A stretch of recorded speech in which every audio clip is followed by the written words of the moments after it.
Dustin Rider Wiki. Hey YouTube, Dustin Rider here with my review of Power Rangers Super Ninja Steel episode Love Sting. It was 11? I think it's 11. I'm like 99% sure. But yeah, so we're kind of back to the status quo. We had our premiere with the Blaze Megazord debut, and then Dimensions in Danger, and now we're back to where Super Ninja Steel likes to live best, which is Fillerville. It was an okay episode. Really nothing too hugely bad about it, nothing too hugely good. Core premise, it was kind of, first of all, actually before we get to the core premise, it was Valentine's Day. Did you guys know that? So it's in September now. September 1st, Valentine's Day.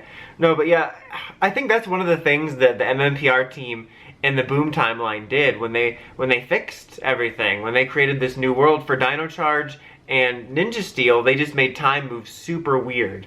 But yeah, that's been one of the weird things about these past couple seasons, like the way that they try to keep track of time. Like, you're never quite sure where they are or where they want to be.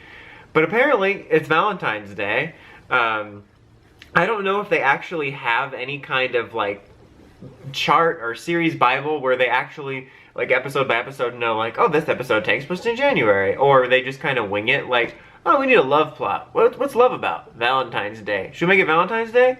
Wasn't it like September yesterday? Yeah, so no one's gonna notice. I don't know. Who knows? Who knows? But I don't think they needed to do that. This is like a really weird thing to go off about. But I mean, they could have done the same plot with just a simple dance. But anyway, so basically, again, core premise, it was pretty classic Power Rangers stuff. It was about one of the Rangers wanting to go on a date with somebody that's outside of the group, and there's some sort of misunderstanding because basically Preston wanted to ask out that girl, Sandy, from, was it Dimensions? No, it wasn't Dimensions in Danger, it was from Outfoxed, for this dance, and he's kind of trying to build up the courage, and then she gets shot with the arrow of the villain this episode, who makes everyone fall in love with her by shooting arrows at people, and for some reason he thinks that because it shot her when she saw him. That's what I thought too, honestly, when it very first happened. Like, I know I saw it hit the backpack, but I wasn't sure because I was like, oh, everyone saw, what's her name, Vespa Queen? No, that's not the Pokemon. Whatever her name is,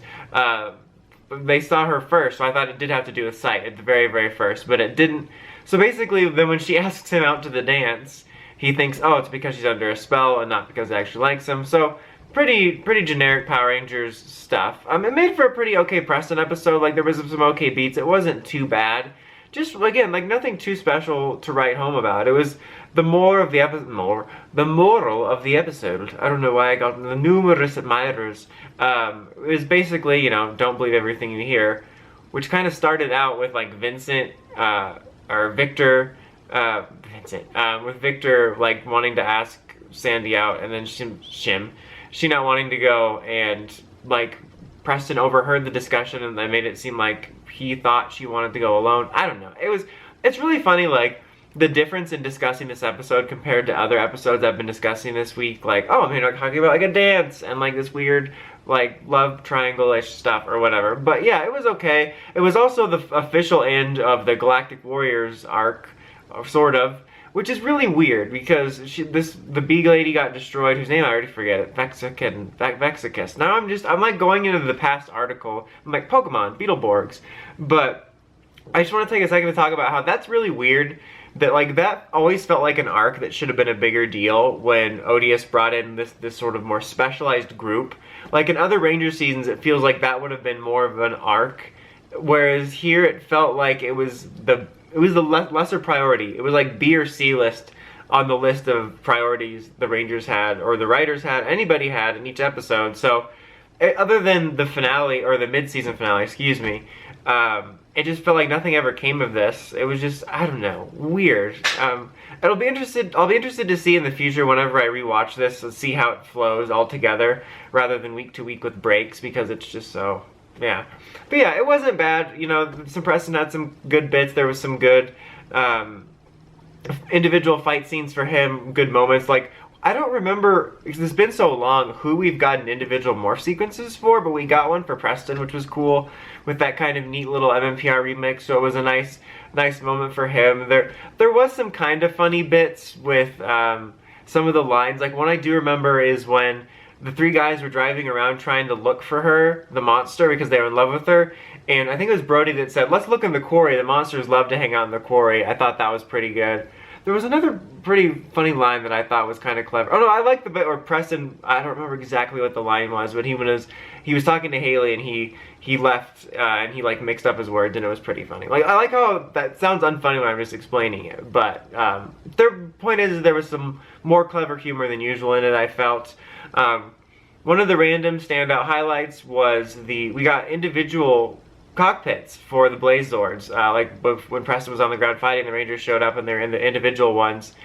I don't remember when the last time we saw that was. I want to say maybe Megaforce? I'm not sure, but it was neat. Like the one for like the Blaze Megazord overall wasn't, I mean, they're pretty easy anyway. They just put up a generic background to swap out. So it wasn't as cool as like I think the elephant ones and stuff, but I think they actually look pretty cool. I dug that. It's kind of sad that like one of my biggest positive talking points of an episode was that the individual cockpit modes looked nice. But yeah, so that happened, and then he got to go out on the date with her anyway, even though he turned her down, and then he fixed it, and then, I'm surprised we didn't get to see the dance, which probably would have been hosted in that same like central area of the school in which everything in that town takes place. But yeah, that was pretty much it. Very average episode. I feel like I was just trying to keep talking because I feel like I should be saying more, but there just wasn't a lot to digest. It was just kind of an average filler episode. Like, again, I didn't absolutely love it, didn't absolutely hate it. I was just kind of like, yeah, that was okay. So I'd probably give it a 6. So yeah, based on the episode descriptions we've gotten leaked, it looks like a little bit more of the same. All of them sound very much like fillery, so we'll have to see. Maybe there'll be some surprises in there, and Power Rangers in general is a lot of filler. Just, I feel like so many of these just don't accomplish a lot that I really wish, they did accomplish something, I guess. Anyway, that's about it. I've kept you here long enough. Don't forget to like, comment, subscribe, and of course, don't forget to climb the steps and ring that bell so you can get the notifications for all my videos. Dawson Ryder, signing out.